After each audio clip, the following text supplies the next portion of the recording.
for those of us that do not know, agritech simply means the application of technology in agriculture, aquaculture, and horticulture, right? To create products and services that make the entire process of agriculture simpler and easier.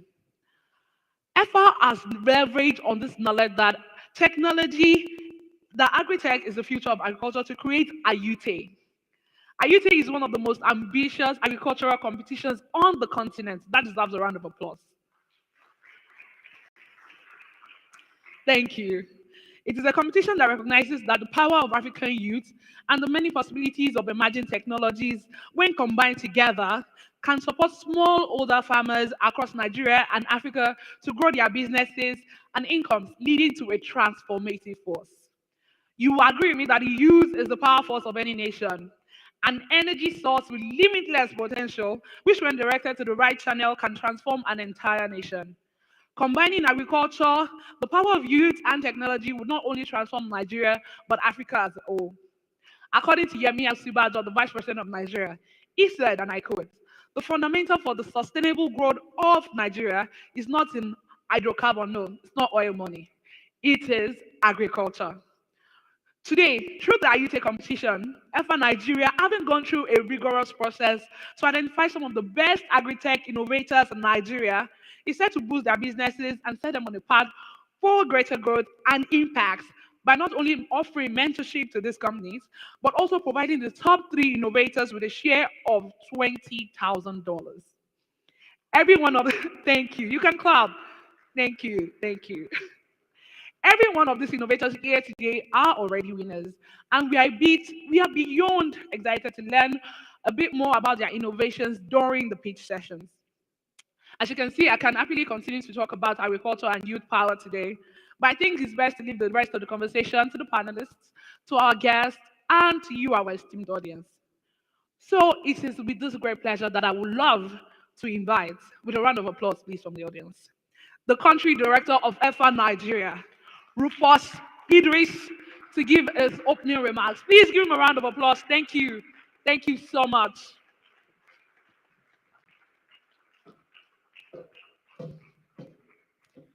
You can keep clapping. Thank you.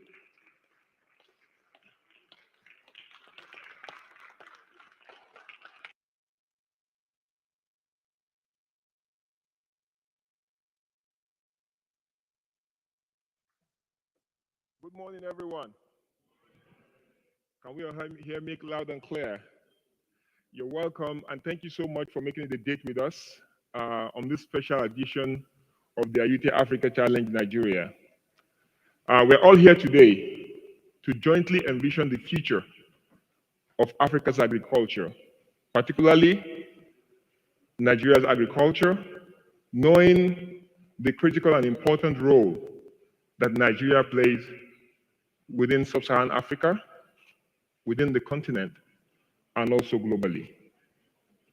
Today, you all agree with me that we're living in a country where our agriculture is one of the most under-mechanized, where our smallholder farmers have no choice but to go on with manual labor that sometimes can be 3 times more expensive than getting mechanization services through tractor services. They're operating manual labor that also can take them 40 times slower than having access to mechanization services. And at the same time, they're going through processes that's very rigorous that have made this sector not attractive to young people like all young people that we have in the room today. Also, our agriculture as well is one of the most underperforming when it comes to yield and productivity. So we're still strongly locked into underperformance in Nigeria and also in Africa. We also have smallholder farmers that are operating in regions that happen to be one of the most vulnerable to climate change impact, flood, drought, new pests and diseases, affecting the smallholder farmers, calling for interventions to address some of these challenges. We're also operating in a sector where smallholder farmers are currently struggling and living in poverty because they cannot access extension services that they need. They cannot access fair market that they need. They cannot access improved input and seeds that they need. They also cannot access finance or innovation and technology that can help them increase or improve their productivity. Also, you agree with me that in Nigeria and also in Africa, our smallholder farmer population are aging. We have an average farmer being around 60 years old, and our younger ones are not interested to go into agriculture. All this call for immediate and urgent intervention. And that's why Heifer International was formed. Heifer International is a non-profit organization operating globally on a mission to end hunger and poverty. And this we do through working with smallholder farmers, working with communities, working with innovators, and working with government and private sector partners to address the issues and the bottlenecks that continue to keep the world in poverty and continue to challenge our food security and food systems in the world. Heifer International, for over 78 years, have been working around various continents, operating in Americas, in Africa, and also in Asia, implementing programs and projects targeting poverty and hunger issues in the most critical areas that you can imagine and that you can think of. In Africa, Heifer International have operated for more than 48 years, working in more than 10 African countries, addressing issues of poverty and issue of hunger across board. In those 78 years of operation, Heifer International have been able to impact more than 36 million people in 21 different countries. And we are on a mission now to add additional 10 million people to those that will be impacted by 2030. And one of the reasons why we are all here to all envision together what future do we see for Africa's agriculture and what future do we see for Nigeria's agriculture. So Heifer International haven't worked for all these years trying to address all these numerous issues that I mentioned earlier facing our smallholder farmers and our agricultural sector in Africa and also in Nigeria. We realized that there are two very key accelerators that we cannot joke with and that we need to leverage if we must solve these problems, if we must solve them fast, and if we must solve them at scale that's required to address our food security challenges, poverty issues, and also hunger issues as well. We realize that we need to tap into the power of our young people. In Nigeria alone, our population here have more than 50% of it being young people, creative young people, entrepreneurial young people that can come up with ideas and innovation that can solve the major problems that we have in the agricultural sector. We also realize that we must leverage technology and innovation if we must solve these problems within these sectors. We've done similar things in our entertainment sector. We've done in our financial sector. We've done in other sectors that we can imagine in the country and also in Africa at large. It's time for us to do the same thing within the agricultural sector as well. So Heifer International started what is called the AYuTe Africa Challenge, looking at how to catalyze innovations coming up from young Africans that can address problems within the agricultural sector in Africa. That's a big event that looks at innovators from all over Africa that might have ideas and probably at the growth stage that can make critical and large impact across countries. And that competition started in 2022, called the AYuTe Africa Challenge at the time. And these are competitions where people come together to compete for a cash prize of up to $1.5 million US to scale innovations that have been piloted before that can just help to extend the impact and the reach of such innovation. The first edition of that came up with two winners. We had Hello Tractor and we also had Cold Hops. Hello Tractor addressing issue around increasing mechanization services to smallholder farmers through a very unique model called the pay-as-you-go. And pay-as-you-go meaning an innovative financing model for people to assessors and other appliances to service smallholder farmers so we can increase mechanization level in Africa, increase productivity, and ultimately move smallholder farmers out of poverty. Today, I'm happy to inform you that Hello Tractor has been able to distribute more than 100 tractors to different rural areas where they're servicing smallholder farmers, and thousands of farmers have been benefiting from those services. And the goal and vision is to reach 50,000 tractors in Africa over a number of years. We have Cold Hops, a young man that's also trying and working to see how to reduce post-harvest loss by tapping into solar energy to provide cold storage facilities to farmers that are probably into growing tomatoes, peppers, vegetables, and the likes. When I look at this picture, what comes to mind is that to solve Africa's food challenge problems, we have to address not just the issue of increasing productivity by supporting mechanization and other services. We also have to look at the issue of the wastages. How do we also address post-harvest loss that also accounts for large proportion of the deficit we have in terms of meeting our food need locally, and sometimes lead us to importing most of this food that we currently consume. Breaking it down, we realize that there are also other younger people that have innovation and ideas that are not at the growth stage. They are not looking for 1.5 million US dollars. They have smaller ideas. They want to test run it. They want to kickstart it. They want to start it up.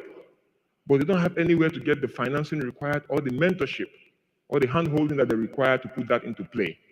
So Heifer decided to say, can we also have AYuTe Africa Challenge at country level? So in 2022, we implemented this in Senegal, in Ethiopia, in Kenya, and in Uganda. Today, we're all here to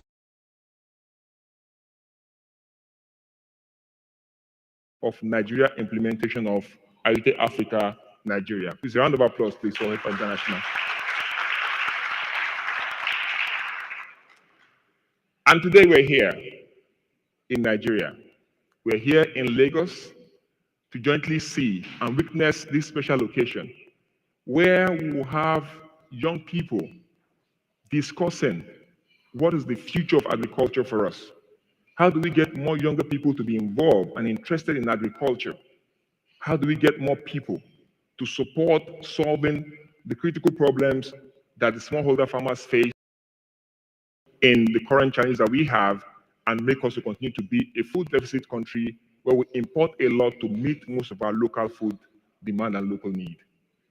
Today as well, you will see some of young innovators that are pitching to win from the cash prize of 20,000 US dollars to support or start up their ideas that solving critical problem areas, like I mentioned earlier, within the agricultural space. The young people like you. So we look forward to some of you in the room by our next edition to also be part of it. Bring up your ideas, get involved so we can solve and rescue this particular sector that should be a prioritized sector if we must get out of this food security challenge that we have as a country. So ladies and gentlemen, I welcome you again today. Relax, enjoy, and participate in this program. Thank you so much.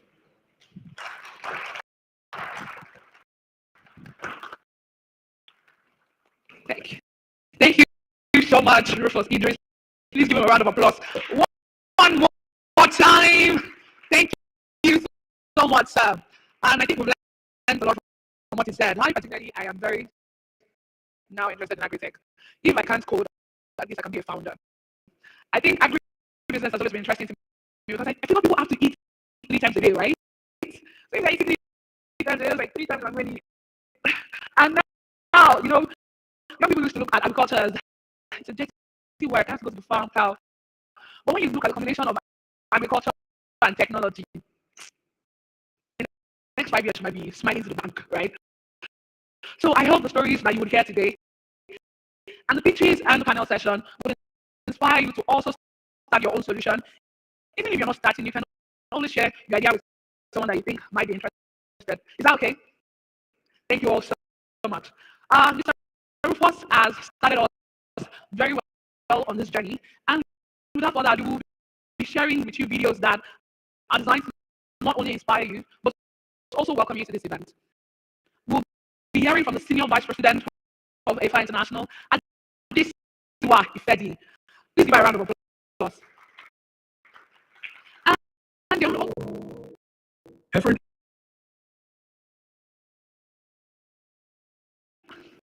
Stay calm, remain seated. Please ensure that your phones are on silent. Please ensure that your phones are on silent. Be sure to take pictures, and any word, any snippet that you learn from today's event, make it sweet. Use the hashtag heifernigeria 22. Thank you all very much. Heifer International is a global development organization on a mission to end hunger and poverty in a sustainable way. We work with smallholder farmers, equipping them with the tools they need to end hunger and poverty in their communities. We provide farming inputs such as livestock and seeds for fodder, as well as animal management and business training. We also invest in cooperatives and infrastructure, connecting farmers to markets and building business ecosystem with farmers and food producers at their center. For over 4 decades, Heifer International has been a trusted partner for smallholder farmers across Africa. Now, we're eager to support them by accelerating the exciting convergence of tech entrepreneurship with agriculture's immense opportunities. Whether through apps, drones, tractors, or other tech, Africa's young creative professionals are deploying tech innovations that are reimagining farming and food production across the continent. They know the farming struggles of their parents' generation may have discouraged many of their peers, but they still believe farming can provide a promising future for their generation because they have fresh ideas for how an occupation often associated with hardship can be productive, profitable, stimulating, and rewarding. Despite the impact of the global pandemic, we believe there are many reasons to be optimistic about the future of African agriculture and African youth. And we're excited to share some of these with you today.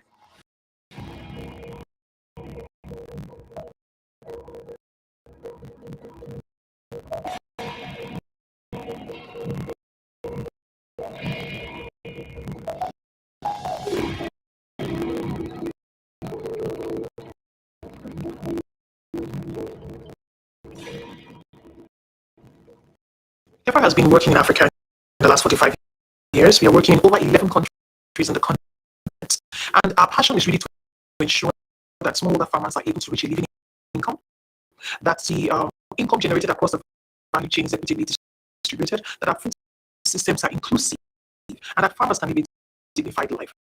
In the process of working in the continent, however, the issues around youth and youth employment cannot be overemphasized. Right now, our population stands at 1.2 million people. Over 60% of that population is below the age of 25. By 2050, we expect to have over 800 million young people living on our continent. And the World Bank predicts also that by 2035, we will need over 430 million jobs for the youth in our continent.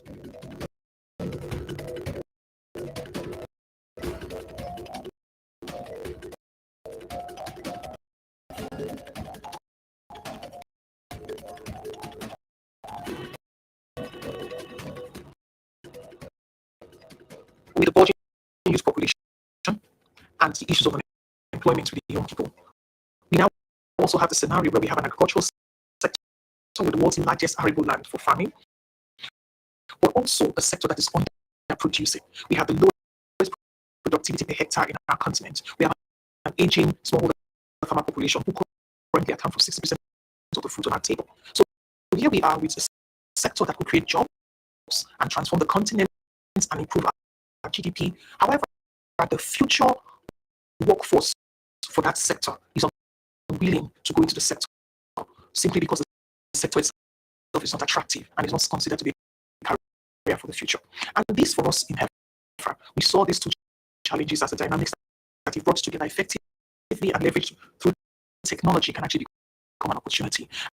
And that is the reason why we embarked on the research that we had done recently across 11 countries in the continent, so that we can begin to understand from the ground up the challenges hindering the youth from embracing agriculture as a future career and the problems hindering smallholder farmers from being able to reach the fullness of their potential.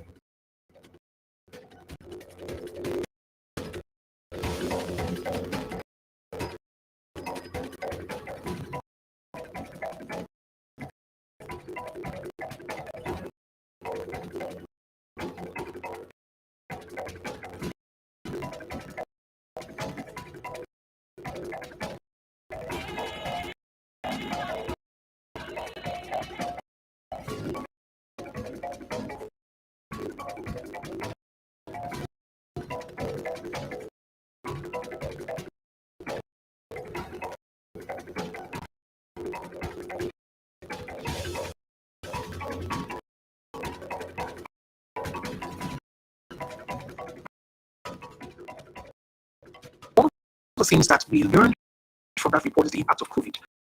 You see, COVID has helped us to not learn something we did not know before, but has really brought it more to light, and that is the fact that our smallholder farmers and even the youth in Africa are really separated by the digital divide. So as the world went into isolation, smallholder farmers and the markets that they work with had no means of staying connected.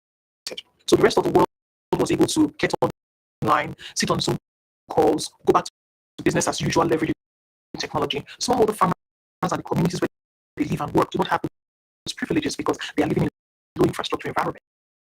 And this, of course, means that the impact of COVID on their businesses was really, really severe. The report revealed that only 23% of the youth working within this space had access to relevant technology to work with. This means that there is so much that needs to be done for Africa to live from, leveraging technology platforms that will keep farmers connected and enabling them to continue business and to continue to interact with the rest of the world is extremely important. And that is one of the things that this report also showed.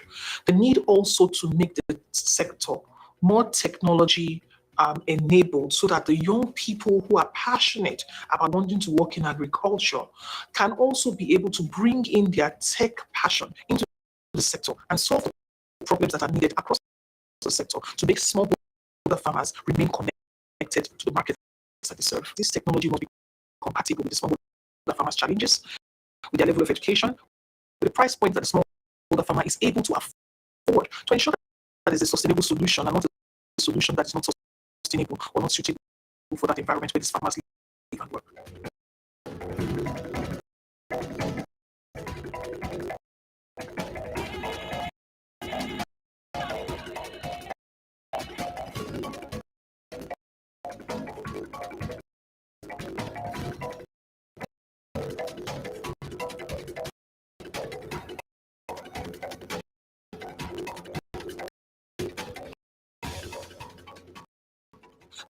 There is a lot of opportunity for young Africans to become the solution to the problems and challenges that we face, ensuring that their voice is strong at the policy table, creating the right kind of policy environment for them to have access to land, for them to also have financing that supports their startup ideas, meeting them exactly where they are at, and tailored to suit the uniqueness of their business startup situation is critical for success.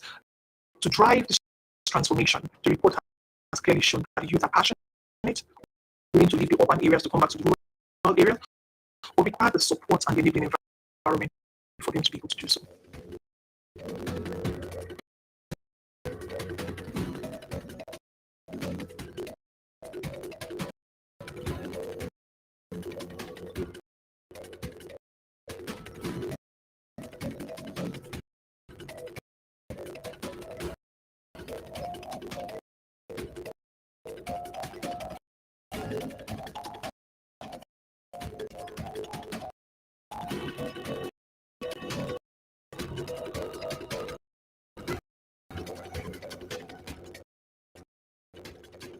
Addressing weather conditions is also critical, because that also from the report showed that it contributed 30% to the challenges farmers are facing in terms of productivity. And technology and innovation can address this. New technology and innovation work being done by organizations like Ignition and a few others around ensuring that farmers can get SMS text messaging that gives them appropriate weather forecasts and supports them also to know when to plant and when to sow their seeds and etc. It's also very important to happen. The type of innovation that we need in the continent is one that is not just looking at the production side, but it's also looking at every aspect of the work across the value chain and supporting the farmers from the seed production to the harvest to storage. These types of innovation will ensure that farmer productivity also can be increased, that farmers can also make a reasonable, sizable income from the work that they do. We believe that there are lots of possibilities. So even with the challenges that this report has unveiled, the work that is happening with young Africans across the continent is very inspirational. From Ghana to Kenya to Senegal to Tanzania to Zimbabwe to Rwanda, there are young Africans that are already taking up the challenge to leverage technology to address problems that farmers are facing at the farm level. From drone technology to all kinds of new data gathering that enables farmers to not only have access to capital, but also have the necessary information that they need to be able to improve their productivity. This has inspired us in Heifer to understand that as long as we can come together and support these young innovators, providing the necessary enabling environment for them to grow their business ideas and innovative financing to fund them at different stages of their ideas and able to support these ideas and take them to scale, we believe that our young Africans are definitely going to be the solution that Africa needs to unlock the opportunity we see in our agriculture.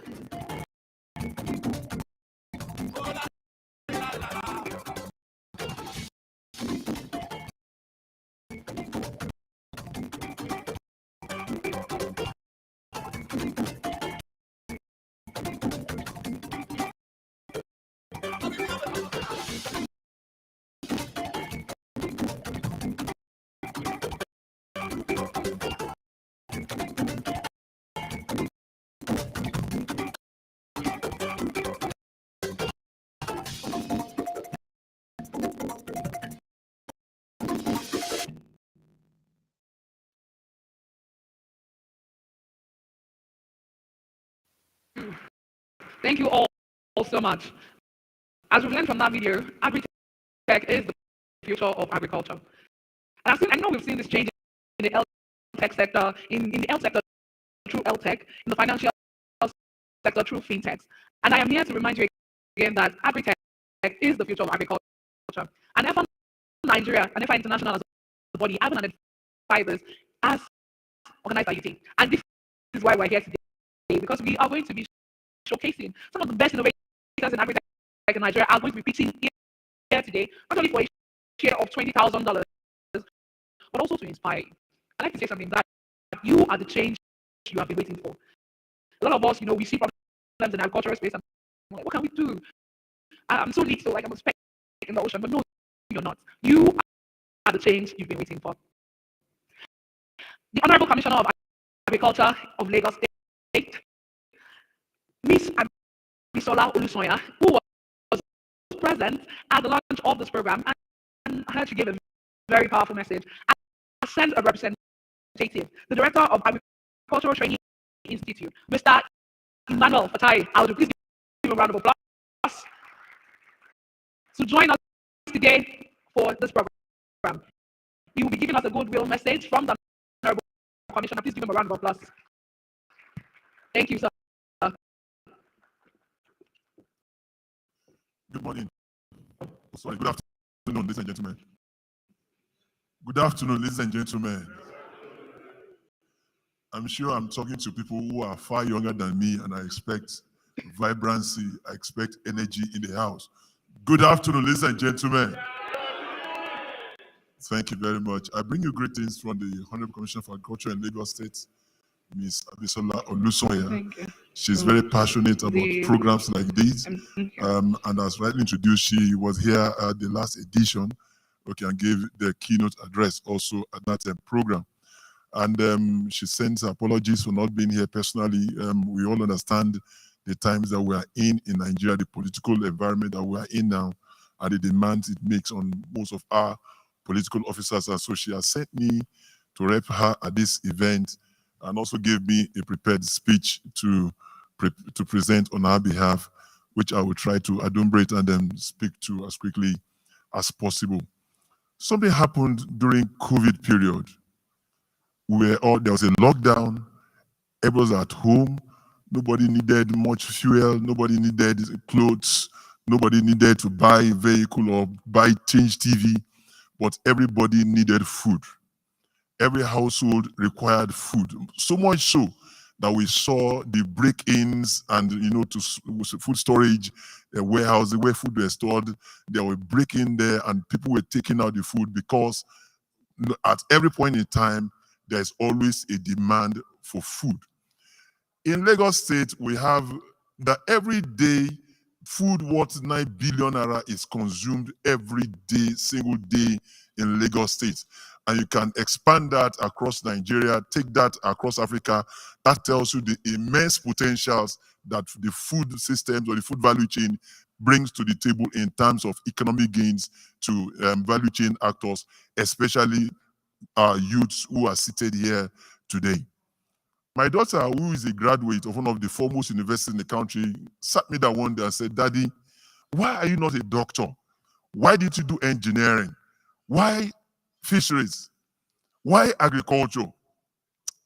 I looked at her and I smiled, because she thinks what I'm doing is not, is not noble. What I'm doing is not popular.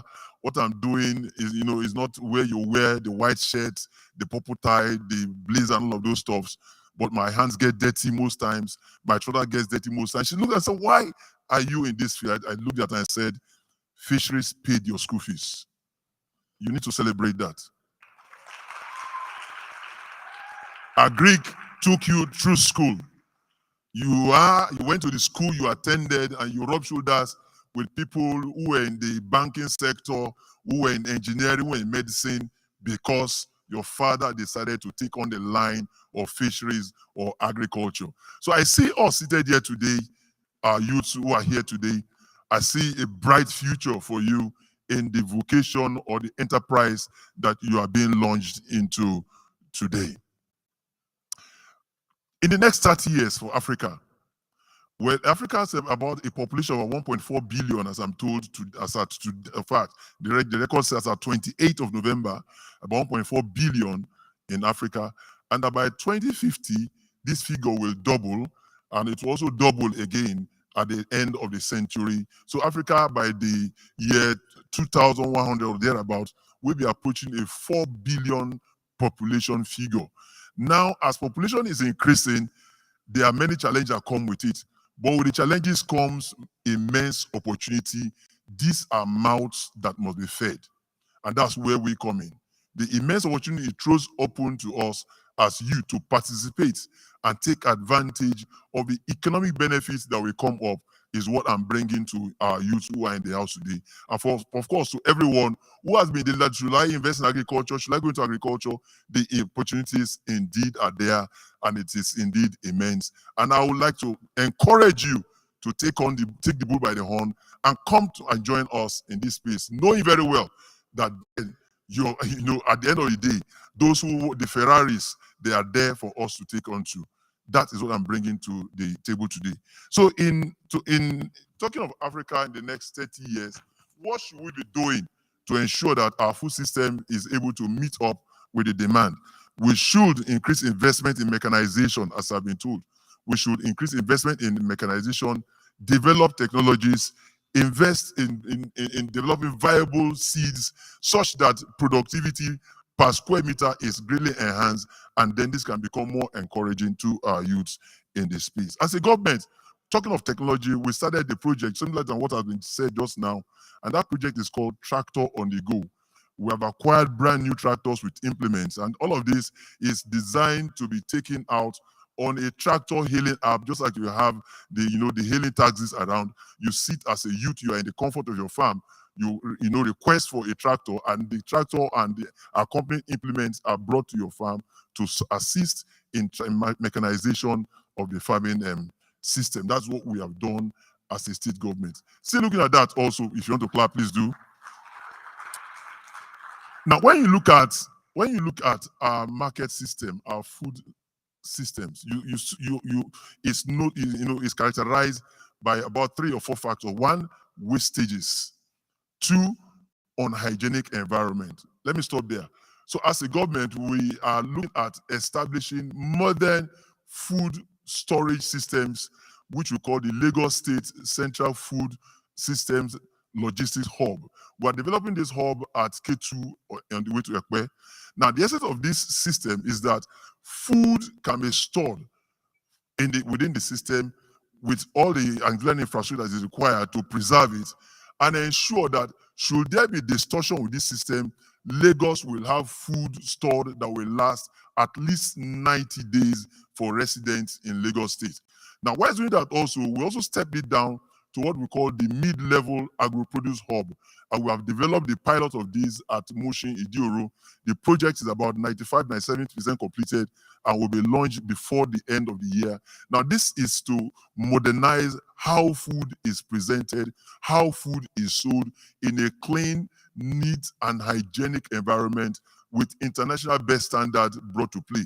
Now, we are planning to replicate all of these across 6 locations of the state and also cascade that also to what we call the last mile markets, which will be markets that are close to residential areas, such that what you have overseas, what you have abroad, the kind of environment where you go to the market, your shoes doesn't get dirty, there's no mud anywhere, but you have a hygienic system that offers food and food products for Lagosians is what we have developed within the state. And all of this, as the new year comes in, you will see all of this coming up fully in the state. On this note, I'd like to appreciate the organizer of this event for taking this, agriculture and giving it more prominence, and in fact, making it attractive for our youth to engage in. As you know, in the ministry, I handle a project that is called the Lagos Agripreneurship Program. And this program is designed to provide capacity building for women and youth, young school leavers, unemployed youth who are interested in agriculture. What do we do there? We house them in our facility at Ekpe there for at least 30 days, and we provide them with world-class training from seasoned professionals to engage them, train them, pass down the rudiments of successful and sustained agricultural practices. And after doing this training for 30 days, we don't just let them go, we attach them to commercially established farms within the state for internship and mentorship for at least additional 2 months. And thereafter also, after finishing that lap of the training, we also take them for what is called the enterprise training development, where they are given entrepreneurship training and then positioned for loans from the Central Bank of Nigeria. This will begin in 2020, and just last week, we concluded the 15th batch of 200 participants in each batch, and we are starting the next batch tomorrow at our facility. We believe as we keep on doing this, will make farming attractive to our youth, such that as the aging farming population are going out, we have a ready crop of youth who are taking the bull by the horn to ensure that our food production system remains intact and that we're able to meet the food demands in Lagos State, in Nigeria, and of course in Africa. Thank you very much for listening.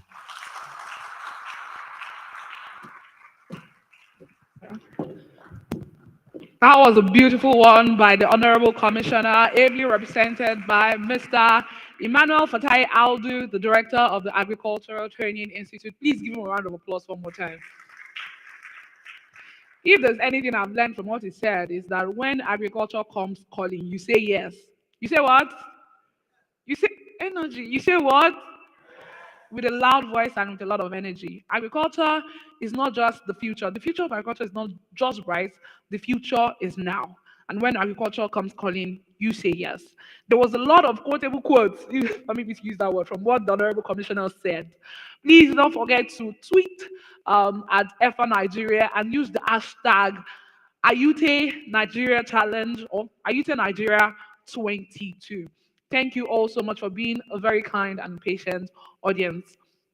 Without further ado, we're going to go into the next agenda on our program of events.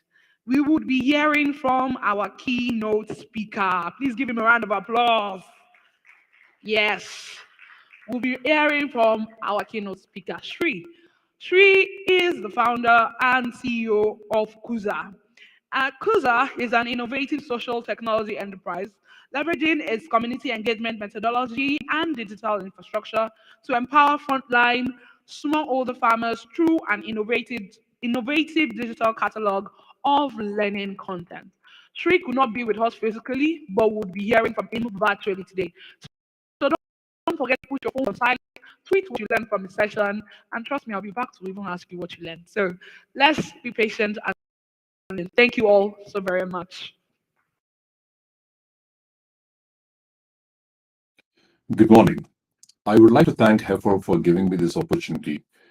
My name is Sriram Bharatham. I am the co-founder and chief mentor at Kuza One, an agtech social enterprise from Kenya. The world is not a level playing field, especially for some of us as innovators from the African continent. If there's a PIN code for the world, it would be 1114. That's a billion population on Americas, Europe, and Africa, and 4 billion on the Asian continent. Come 2100, we are going to see a staggering growth of additional 4 billion people on this planet Earth. It's going to be 1145. While this is going to be a big challenge, it can also be a big opportunity. Heifer's recent report on youth highlights that the median age of the African is 19-year-old. With almost 70% dependent on agriculture, let's zoom into the challenges faced by our customer. The average age of this mama farmer is about 60 years old. Nobody knows her. The telcos, the banks, and including the local governments really don't know her, talking about a KYC. And the extension service, the public extension services are broken. The current average on the African continent is one public sector extension worker serving about approximately 5,000 and upwards. Now, for her to be able to get access to quality inputs, credit, access to market, and leave alone the regenerative agriculture and climate smart agriculture techniques. For once, thanks to COVID, the entire world has literally stopped and relied on those who are on the front lines, the ones that are producing our food, taking care of our health and safety. So we have a choice. Either we wait till the cows come home or put up our hand and take action. I personally believe extreme conditions are a fertile soil for extreme innovation. We are actually witnessing some interesting trends in the past 1 year, especially because of COVID. Citizens have now become netizens. Now we see this happening in our day-to-day lives. Almost everybody has now started adopting digital technologies. People are becoming time poor. What used to be about 30 minutes pre-COVID has come down to 3 minutes. Especially both the rich and the poor have become time poor. People don't have time. And everyone is expecting for instant gratification. Last mile is the first mile. Now, as a matter of fact, learning has become contextual. Like all of us, we had absolutely no idea about COVID or anything like that, but we all learned so quickly in the moment, in the context of the situation, and we have adapted to the new normal. And by the way, if we are thinking that, yes, can we throw a lot of money at it to solve this problem? Honestly, no. Money is no solution. And we've learned that collaboration is the name of the game, and no single person or organization has answers to all these questions. So where do we go? We actually believe that the next billion-dollar enterprise is one that solves a problem for 1 billion people. Now, at Kuza, we are creating an enabling environment by crowding in multiple ecosystem actors from public, private, and development sector. And with the focus on the bottom billion and the last mile, we are creating opportunities for youth, women, and small business owners. And how do we do this? We identify rural youth at a grassroots level, get them ready. We have something called Rural Entrepreneur Development Incubators, And this is where we carefully handpick them, groom them, and nurture them to become leaders.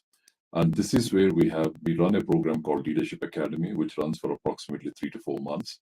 Here is where we equip the youth with portable digital kits. This is we have digitized over 40 different agriculture value chains in micro learning video format, and we equip the youth with these portable digital kits, where they are able to go around, move around with these kits on their shoulders, and use this portable digital technologies to be able to screen the content to the farmers in their local communities without the need for internet and without power. And this is how we are creating opportunities to learn, connect, and grow one at a time. Now, if you see, initially we thought the learn, connect, grow is a linear cycle, but then very quickly we realized that this is a cyclical. So we continuously learn, connect, and grow. At KUSA, we create this enabling environment where we have a dedicated mentor supporting each of these youth. These youth entrepreneurs learn with our mentor, they learn from their peers, connect with a set of service providers and also the farmers, and then they grow continuously. Now, as the famous African proverb says, alone you can go fast, together you can go far. Ours is an overnight success that took 20 years. The unintended consequence of our focused efforts has impacted over 6 million people and created 150,000 plus new jobs to date, just in the past 1 decade. We are confident that with the support of some of our strategic partners like Heifer International, World Bank, UN World Food Programme, and others, we would be able to meet our stated goal of 1 billion people by 2030. We thought that if we could just incubate the youth entrepreneurs once, our job is done. Honestly, no, that's just the beginning. And let me just walk you through the process on the secret sauce that we have discovered. We carefully select and incubate each of these individual youth through the Ready program, where they learn, connect, and grow. And then we actually bring them together as a collective. So most of the time, we realize that the youth actually think their peers are their competition. We are trying to build a culture where they are able to bring in their respective strengths, and we carefully curate them and bundle them into smaller groups within the local communities so that they can actually work together as a collective and they can learn, connect, and grow as a small team. And this is how we are able to scale this nationally and internationally, by now able to give them an opportunity to be able to network across. Now, let me just dive deep into this beautiful looking visual here. You may be wondering, what is this beautiful flower or beautiful diagram? This is actually our data map. If you look at closely, each of this green bubble out here is a county, and each of the purple bubble here is actually a service provider or a solution provider, and the orange ones are the entrepreneurs. So our effort is really to identify each of them, incubate them while they are at the margins of this boundary, and then we help them to learn, connect, and grow, and then they move gradually towards the core of this. Now, the size of each of these bubbles shows the volume of transactions that they're doing, and we believe this is just a beginning of a revolution which is going to transform the way agriculture is being done. Lastly, I wish to say that the KUSA was one of the finalists of the AYuTe challenge last year. Although we were not the winners, we were fortunate that together we have created with Heifer, co-created a program called Digital Agriculture Champions that is at the core of Heifer's strategy going forward up to 2030. The future is now. Let's all learn, connect, and grow, and then let's put up our hand and then make the best out of these opportunities. I repeat, we don't have to necessarily wait till the cows come home. The time is now, and let's make it happen. And congratulations to all the AYuTe Nigeria finalists, and thank you, Heifer, once again for giving me this opportunity to be able to be in front of you and be part of this celebration. Thank you so much. Won by Sri. Please, let's give him a round of applause. I see you taking notes. That's amazing. If there's anything I learned from this presentation again, is that the time is now. The time is what? The time is what? A lot of young people are perfectionists. They want to wait till everything is perfect, the money is in your account. You have like $100 million and you can afford to, use one of those millions for business. But no, the time is now. Without further ado, you see that the seats are already set up, which means that we have a panel session. Panel sessions are one of my favorite parts of events because it is at that point that you can ask questions. One of the things I've learned being participating in student events is that you should ask questions in panel sessions, relevant questions, right? So as the panel session is going on, please make sure that not only do you listen, you take notes and ask relevant questions that can, enlighten you, improve whatever business ideas you have, and so on. Don't forget to tweet or take pictures and put on Instagram or make videos and put on TikTok with the hashtag AYuTe22. Without further ado, I'd like to bring on the moderator for this panel session, a beautiful and brilliant woman who I have come to respect so much. Her name is Lanre Oniyitan. Please give her a round of applause. I'll be telling us a bit about her. Olanrewaju Oniyitan is a skilled consultant, entrepreneur, author, speaker, and advocate focusing on creating wealth, jobs, incomes, and economic growth. Lanre founded and heads W Holistic Business Solutions. She also serves as the executive director for the firm's social impact projects and non-profit Seed Care and Support Foundation. Please give her a round of applause. She began her career at KPMG Professional Services in the Business Advisory and Risk Management units. She has worked closely with international and local private sector actors, federal and state governments, development agencies, academia, membership-based organizations, and non-governmental organizations in a wide range of sectors. She's a powerhouse. She is a 2019 Obama Africa Leader and the recipient of several awards and recognition for her work in entrepreneurship development, education, agriculture, and job creation in Nigeria. Lanre loves learning, thinking, and creating innovative and sustainable solutions to complex global issues. Please, let's give her a round of applause. She's someone that you want to grab her by the hem of her garment before she leaves.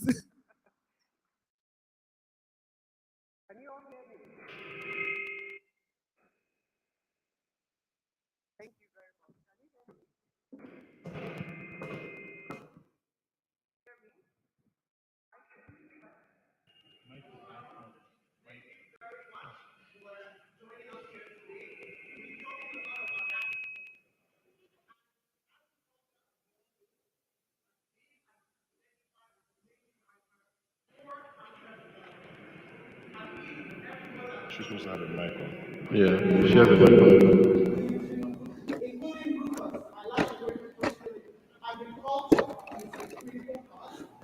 Just give her a mic. That makes things easier.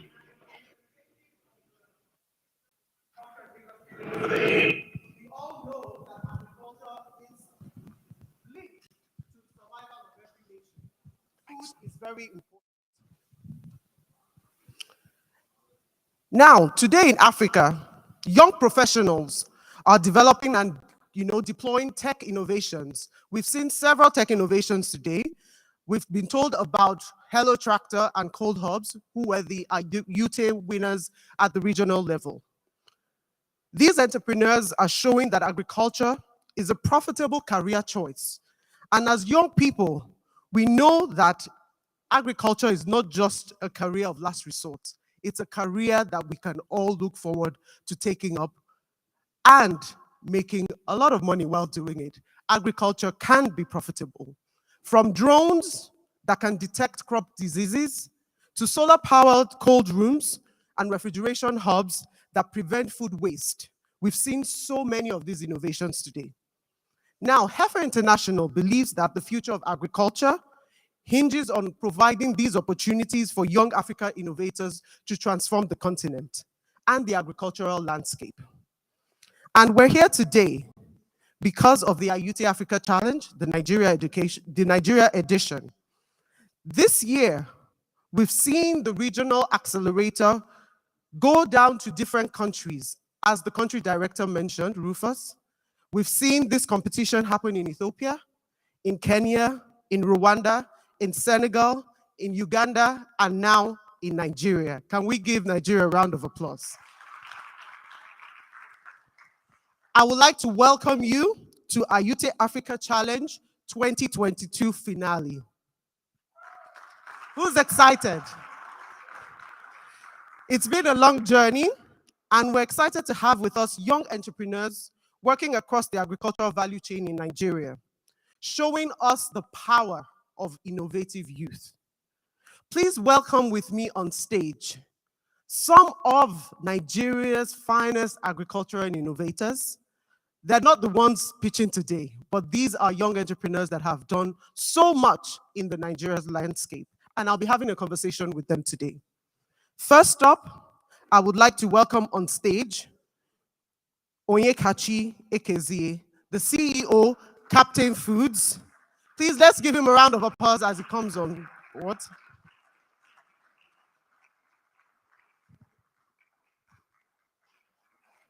Let's keep clapping. Onyekachi Ekezie. I like him because he comes with his products. So Onyekachi is the founder and CEO of Captain Foods, a Nigerian food processing company based in Lagos. Captain Foods was established in 2015, and they produce a blend of pre-cooked and packaged food that serves the needs of families around the world. Kachi, come on stage. Let's give him a round of applause.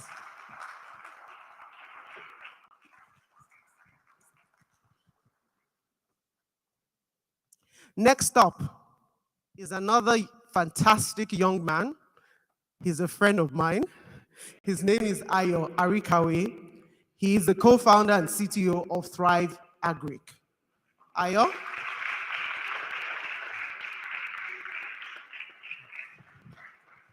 Thrive Agric is a fast-growing agricultural technology company based in Nigeria.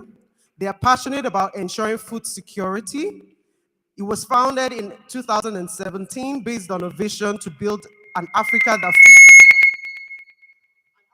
feeds itself and the world by linking smallholder farmers to finance, data-driven best practices, access to local and global market for commodities. Let's give Ayo a round of applause.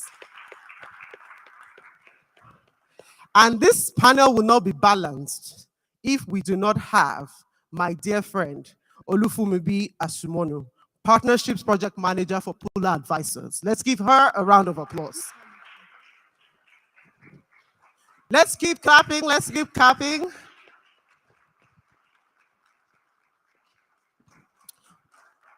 Oluwafumibi is the Partnership Project Manager at Polar Advisors, an organization that powers the resilience and profitability of smallholder farmers across Africa. Let's give her a round of applause. Is she looking good today? So we're going to go straight into the panel session as I take my seat, and we'll be having some round of questions before I open the floor for the Q&A. Thank you very much.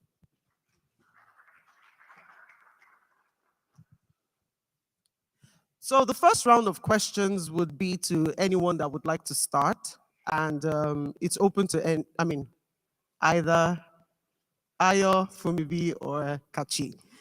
Now, we all know, and we've been saying in the room, that the perception about agriculture is not the best. We see smallholder farmers as being illiterate. The farm work is backbreaking. We all don't want to do manual labor. And this is not the best for young people. A lot of young people do not see this as attractive. What steps do you think can be taken to destigmatize this perception? And can you share how your organization or you personally has helped to improve the lives of smallholder farmers and encouraging young people to participate in agriculture? So I'll open the floor for anyone who would like to start. Good morning, everybody. Can you guys hear me? Can you hear me? Yes. Okay. So I'm Kachi Ekezie, founder CEO of Captain Foods Limited. So to answer your question, Larry, I think I'll use myself for an example. I'm an engineer. I worked in oil and gas for about 7-8 years before I founded Captain Foods. And you all know that oil and gas industry is a very, very lucrative industry in terms of the kind of revenue you can make from the oil and gas industry. And for me, I took a decision in 2015 that we need to diversify our economy into going into the food processing and agricultural space. And for me, seeing that opportunity as a young person, I was younger when I started the company. I think that young people have to look in that direction as well, because um, other areas like oil and gas these are natural resources that are definite. You know that at some point the oil is going to dry up and you have to find something else to do. So for me, young people have to look at agriculture across the value chain, not just in farming. There's the processing angle of it, there's the marketing angle of it, there's the distribution angle of it. So um, it's a lucrative business. For example, with the ready stews, we work with smallholder farmers locally to get our tomatoes from them. But we also sell in Nigeria, but we sell in the US and we sell in the UK, and we earn foreign exchange from that. So, and it's a product that people use every day. So once you're able to build a market for yourself, you can it's a business that you can earn revenue from every day for a long period of time. So young people have to see agriculture in two ways: working with smallholder farmers to be able to offtake their harvest and trade, whether it's a local market or export. And then if they want to get involved in the value chain, I also think that there has to be some mechanized aspect of farming, that they don't see it as a backbreaking thing. I'll give you an example. In Italy, the tomato farmers are able to get 500 tons per hectare on tomatoes, but in Nigeria, we're getting about 2.5 tons per hectare. So you see the difference between what Italy is doing and what Nigeria is doing. So young people also have to see the profitability in the business for them to go for it. So I think that it's a holistic thing. There's a lot of work to do, but I think the earlier you get involved, the better. You don't want to come in when things are obviously, everything is working well. But there's a lot of ways that young people can get involved now, other than running away from the country, which seems to be the new thing that everybody's doing now. But I think we can get involved in the agricultural space early, either with working with rural farmers and also getting involved in their own in farming and trying to mechanize it. I know it's expensive. The government has to do their own play their own role, and also encouraging farmers to young people to get involved. But I'll talk more about that Thank you, as the Kachi. session goes. Yes, so that takes me to my questions for Ayo. So Heifer International's report, The Future of Africa's Agriculture, we see that only 23% of youth are involved in agriculture report using any form of technology, with most of them citing access to finance and funding as being a barrier, to entry into the sector. As a young entrepreneur who has been in the industry for over 5 years, how critical is access to finance for growth? And what innovative ways have you used, or your organization has used, to raise funds? And what advice can you give to young people today trying to raise funds in this space? Yeah. Thank you, Larry. I think definitely super important for financing to be available for young people to be interested. I mean, most of their heroes are on the internet wearing gold chains and stuff. And so you can only imagine that if they don't think about agriculture as profitable, then they don't want to be there.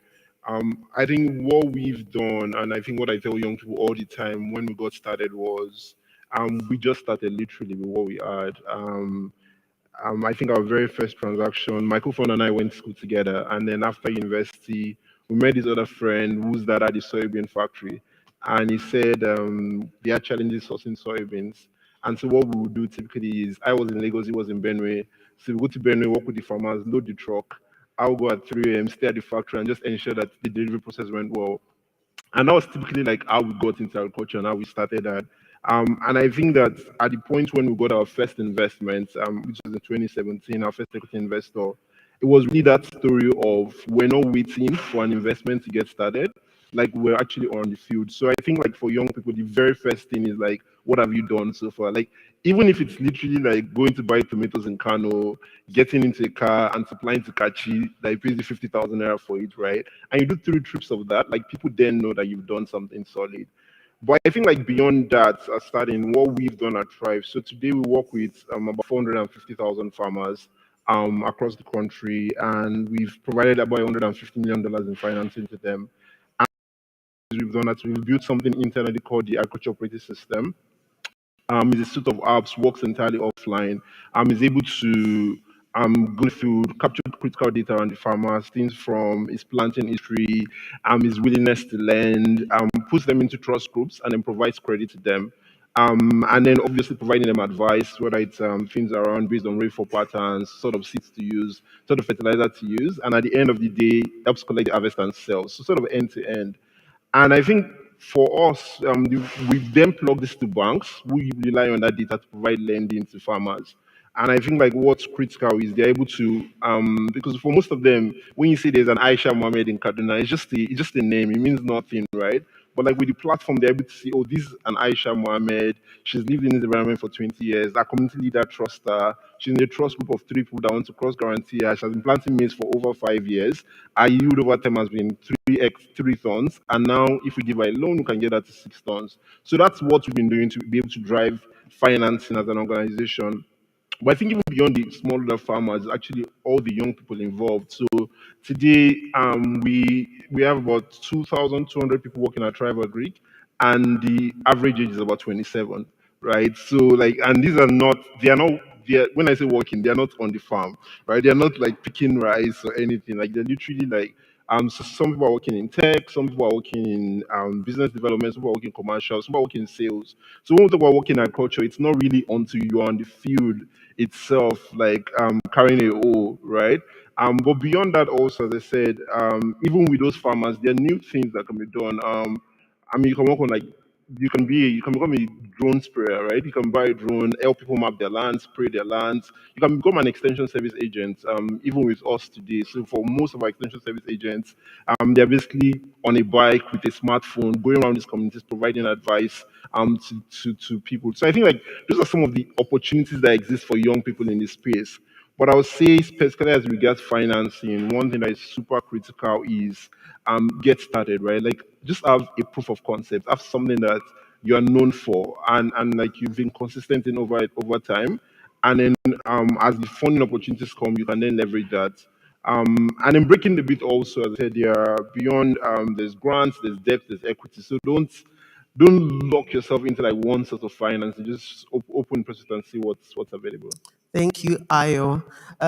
One thing I find inspiring about Ayo's story is the fact that they just jumped into it from university. So Ayo is a graduate of Covenant University, and him and his co-founder were schoolmates, and they didn't have all the cash, and they were able to start Thrive Agric that now serves over 450,000 farmers.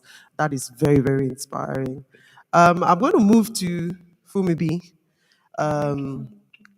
We know that technologies such as cloud computing, open source software, drones, satellites, that helps to improve weather forecasts, lots of things are out there. And we've seen that some of these innovations in the agri space are helping farmers to improve yields and food production.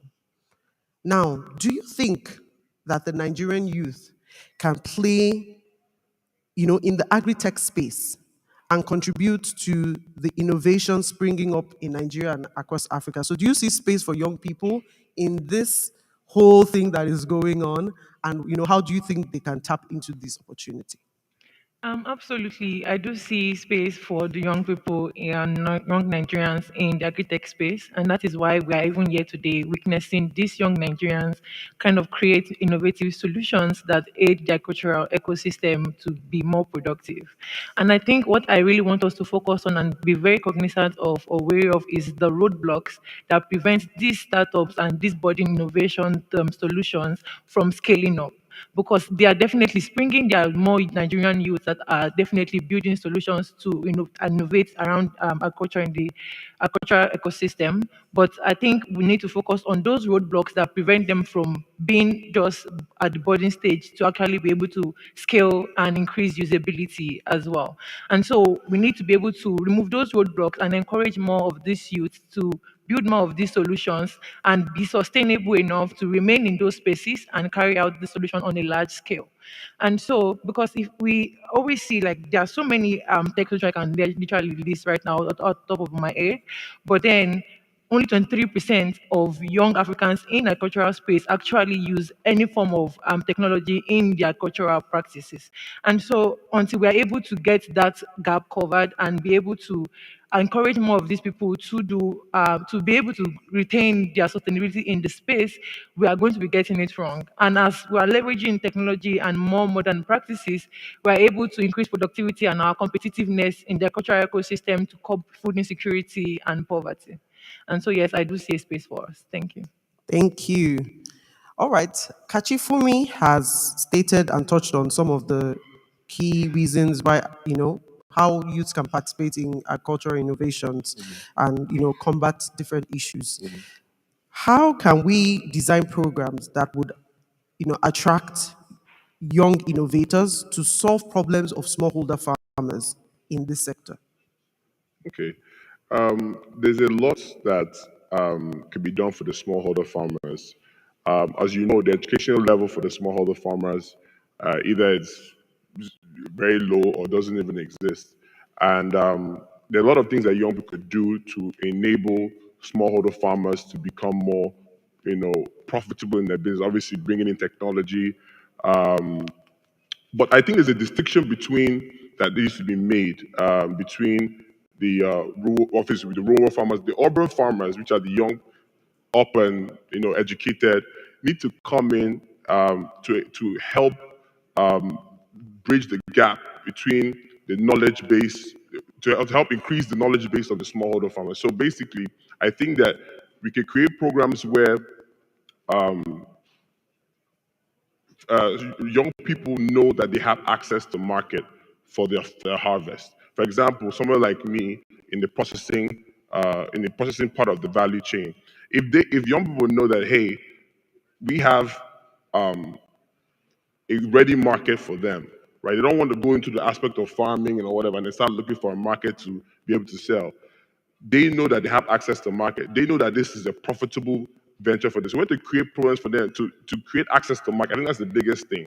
And then also, the government has to play their own role. For young people to even get involved in farming, people need to be secure to go to the farm.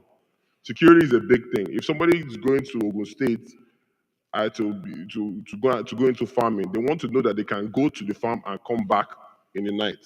So or in the day at the end of the day, so they know that they're secure on the farm. Now the government also has to find a way to subsidize farming. What I mean by that, in the US, for example, I know we're not in the US, but in the US, farmers actually are subsidized by the government. They know that once the harvest comes, they're not going to be looking for where to sell their harvest.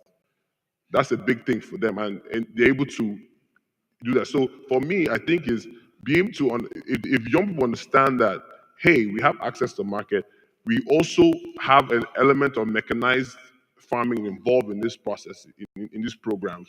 I think they'll get involved because for them, it's about, not, being profitable and also not leaving their quote unquote cute jobs in banking or tech or whatever to go into the sun to now start doing farming. So I think that we need to incentivize young people with programs, access to market, farm power. I was just talking to somebody earlier, a guy from one of the guys from John Deere. He was saying that we have less than 1,000 tractors in Nigeria today, which is me. We're not serious about the sector. So, for example, in India, India just purchased 900,000 tractors this year. So we have to begin to plan for these things. Haifa is doing a lot with Hello Tractor and all of that. So we need to do more, to ensure that people, farmers, young people have the farm power to be able to increase their yield, which obviously increase profitability. Thank you very much, Kachi. And I always say that innovation doesn't always have to be tech and apps, Innovation doesn't have to be all these big and lofty things. We need to find solutions to needs of our end users who are smallholder farmers. So, Fumi B, I'm coming back to you. We've seen the devastating floods across Nigeria, recently, especially for our rice farmers, losing millions of naira, in fact, dollars. It runs into millions of dollars as well. And growing crops and harvesting season has become increasingly unpredictable. So if it's not flood this year, it's drought next year, as a result of climate change. How can smart digital practices and youth innovation help smallholder farmers transform despite all of these issues around climate change? All right. I think first of all, the whole process, there are different technology that can be used to assist smallholder farmers in the entire value chain process. And so, from when they plant, for example, advising them this is time to start weeding your crops or weeding your land and applying certain fertilizer, or this is the type of seeds that you're supposed to plant, and this is where you source your seeds from. Also, the technology around, okay, this is the type of pesticides to use and advisory services in general that are being provided to smallholder farmers so that they are making data-driven decisions.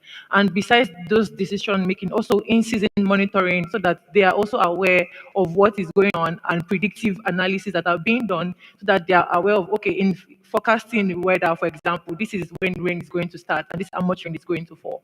And so that they are aware of those details and then they are using those data that are available to make those decisions. In Polar, for example, we have all of these different serious technology solutions that we use to enable smallholder farmers to transform their agricultural space. For example, after planting, we have the AYuTe index insurance that we offer at Polar, that is a very comprehensive insurance product that allows farmers to be insured and protect their financial investments. And so when they plant, we tell them, or through our IVR services or through SMSs or WhatsApp groups, we're letting them know that this is going to plant or the pesticides to use, this is amount of rainfall. If there's losses, we are there conducting crop cut experiments to kind of weigh what is the yield that the farmers have made and what losses have they incurred, and generally just advising them so that even when they have taken all of these data-driven decisions, even when there's now a loss, their investment are still insured and they are not losing all of their financial investment. And so these are the ways that we are using digital smart technology to assist smallholder farmers to transform their cultural space. I think I want to give an example, particularly around flooding and rice. In 2020, for example, they experienced both flood and drought in the northeastern Nigeria, and Pula then processed the largest payout at the time to 650,000 farmers. And recently, in partnership with IFA International, we launched our Pay at Harvest insurance product where we pre-financed insurance premiums for these 3,000 farmers in Nasarawa and Borno State. And when they did experience flooding, we paid out 111 million naira to 3,000 farmers. And so even if we are using digital smart technologies to enable farmers to secure their investment, to ensure that they are aware of what is going on ground, and that we are also present on ground, we are also ensuring that besides all of these technology that are available, that there is another fallback plan that farmers have, and that they are not losing all of their investments in one season. And so, yeah. Thank you very much, Olufemi. One of the key things I love about Pula when they use technology is also in the pricing of insurance premiums. So Pula through technology is also able to price insurance faster because of technology. So within within the value chain, there are different ways we can use technology to be able to ensure that the farmers are getting more value. Ayo, I'm coming back to you. The AYuTe Africa Challenge is one of the most ambitious agricultural competitions on the continent today. And we envision combining the power of African youth with the many possibilities of the emerging technologies we are seeing on the continent today to support smallholder farmers, both in Africa and, of course, in Nigeria that we're in today. And what would we want to do? We want to grow the farmer businesses and their incomes. What do you think the impact of this competition would be, and even the community of AYuTe champions, so the winners and even the runner-ups, will have on the Nigerian youth coming into agriculture? And how can we leverage the competition to address the needs of young agripreneurs in the sector? I think it's definitely going to be very significant. I think one of the things about young people a lot is they want older people to look up to, right? And so if, or not just older people, they need champions in a sense to look to. So if everyone that is famous or influential or rich is either into banking or music or tech, right? Then there's just nothing to inspire them to come.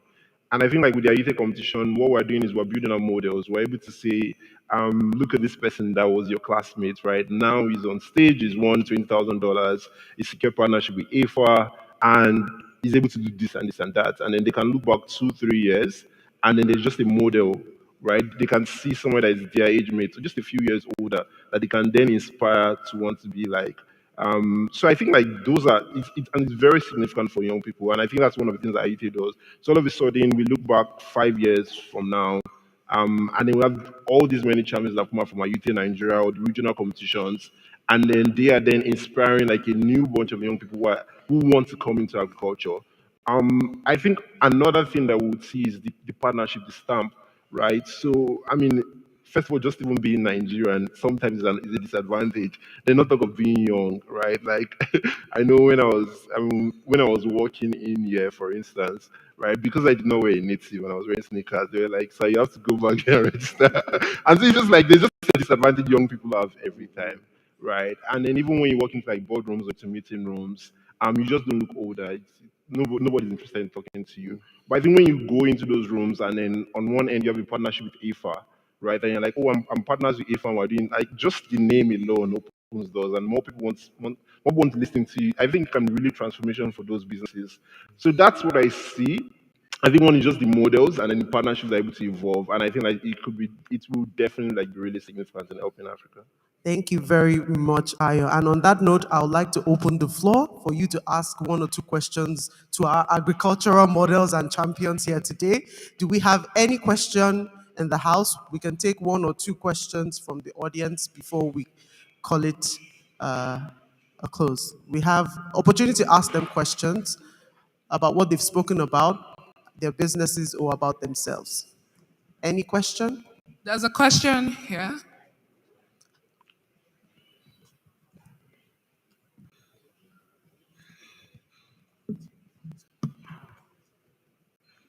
Good day, everyone. My name is Fatoma Ayomide. I'm a student of Mountain Top University studying computer science. So I'll start this way. I'm not involved in farming or agriculture at all, but with everything that I've heard today, I feel like why not try it out? You get so I can easily access knowledge, get to read and know things about agriculture. But you, Ayo, you said you and your friend, your co-founder, started with what you had in school, so like financially wise, right? So I have nothing, but I have the passion, and we have a lot of people like that around, young people in Nigeria. So like, to get sponsorship, to get people that want to like invest in what you know, you have to show them something. They have to see what you're doing, what you've done. But without money, without putting down money to like a capital, yes, I can't show. So like, what advice do you have for me and my passion? I think that question is for you, Ayo. Yeah, did you hear what Since you started yes, from I did. university. No Yes. worries. Thanks, Aya, for that question. I think one of the things you can do, for instance, is apply to the Ayuta challenge, right? That's one thing. And then, I mean, put in your best. I've done a lot of competitions like this earlier on. And whether it's $2,000, $5,000, it's always a good starter, right? So I think there are many of those things like that, like be on the internet, apply for them. But I would think beyond that, or in addition to that, right? Everyone keeps saying they need sponsorship, and I don't in any way doubt that you do. But there's something in your hand, right? Literally that you can sell. Um, even if it means, as I said, like when people want to see what you've done before, it literally could mean that you went to Mount Wolf, you bought a bag of tomatoes, and you supply the hotel, right? That end to end probably costs you like, I don't know, 15,000 naira. I'm just guessing, right? And then imagine that you did that once a week. And then in 6 months' time, somebody comes to you and says, "Oh, you've always been saying you're passionate about culture. What have you done with it?" And you're able to show the person that over a 6 month period, every week I have consistently supplied tomatoes to this hotel. Like I'm one of their biggest partners, right? And then the person has, and then so I mean, you come to me with that pitch. I'm all of a sudden interested. I'm saying, "Oh, if I give this young man maybe 500,000. That means you can do 5 hotels, right?" So there's always the little thing you can start, literally, with like no matter how small the money you have is. I mean, and very similar to us, as I said, when we started, there was no one app or anything. Like it was literally just buy soybeans, sell soybeans, and that's what evolved into what we have today. So yes, while there are competitions like this, there are opportunities to always get started. There's always like what you have in your hands, right? And how can you get started with that? Thank you, Ayo. We have one more hand and then would close for the day.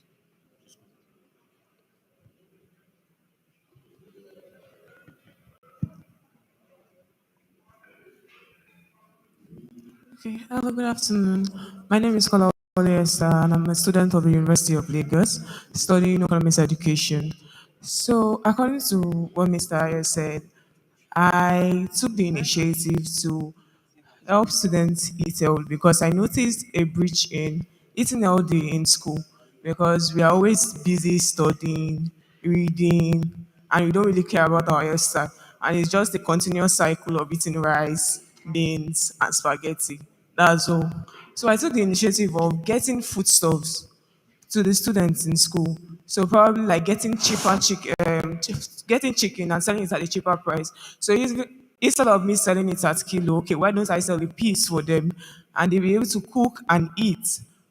So basically improving their cooking levels and be able to get raw materials to students because it's not readily available and sometimes the market is far from school. So I started and I started getting profit, but the major goal was not about getting profit, it was to make sure students eat healthy. So for me as a young student, not really having the time, but what I wanted to expand was having a mini market or a mini branch in school where we can get good agricultural products for students to be able to eat and cook well in school. So that was basically the idea. And sometimes you don't have the encouragement and the structure to be able to do it, like how to write a proposal, how to do the business, because I know that a lot of money was going to go into that. But with the idea I started, how do I push my idea forward as a student? Are there programs for students or any loans or any partnership that a student can be able to, a student like me can be able to invest in or partake in to be able to help